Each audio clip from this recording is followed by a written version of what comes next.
sensitized to the notion of AI being at the center of now. While this all is good, but from a perspective of your domain, I think the biggest question is, there's a lot of talk about AI disrupting jobs and all that, right? So while that is true in some sense, we have seen waves of that happen, right? So if you see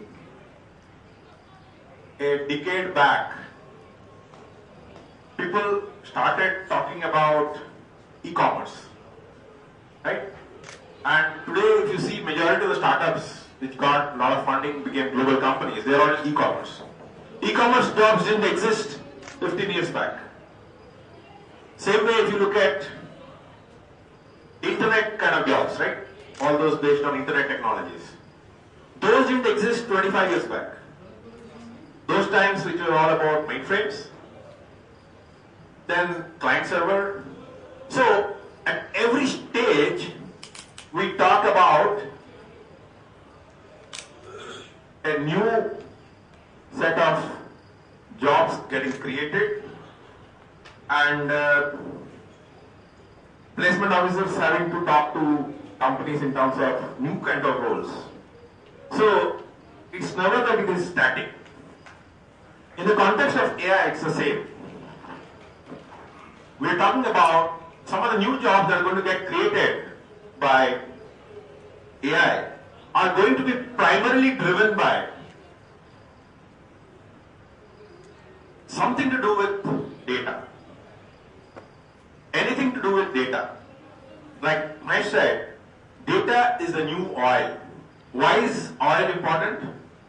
Because in late 60s and 70s, right? It gave rise to a new yardstick of which is a rich country. The country which is rich is the one which has got good amount of oil. That's how you saw emergence of the OPEC countries, how they started controlling a major part of the world economy, right? So same thing is going to happen if you look at going forward. The control will be in the hands of those companies, those universities, those countries which are going to control data. And all the more we're seeing this in the context of today, where every day we're using data-powered, AI-driven software without our knowledge. So how many of you put Google directions to reach from one place to another? Just a show of hands. Practically everyone, right? So internally, if you see, Google Maps is actually internally using an AI-powered constraint optimization algorithm, which takes multiple pieces of data. What are the pieces of data?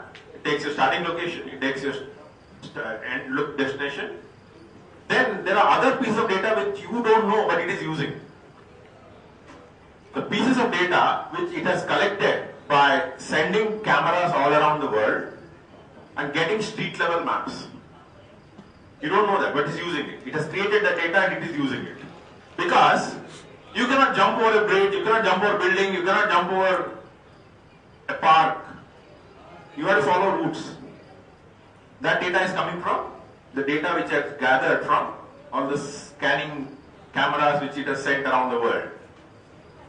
Second kind of data, real-time traffic. Real-time traffic, how do you think it captures real-time traffic? How do you think you get the real-time traffic of red, green in this part? How? You are feeding it. By carrying your Android mobiles, you are giving the location data to the Google, and Google is trying to sensitize to you by saying that in this portion, historically over the past few years, this area is more density. And even now, if you look at perspective from how many people are currently there, this is a crowded area. So, how many of you use Gmail? Every one of you? Have you seen a new feature where it tries to read your mind, the Gmail, and says, okay, I'll make you further lazy, I'll complete this sentence for you. Last 2 months back it started. Tab, right? What is that? That's all AI. So everything you talk about is all about AI.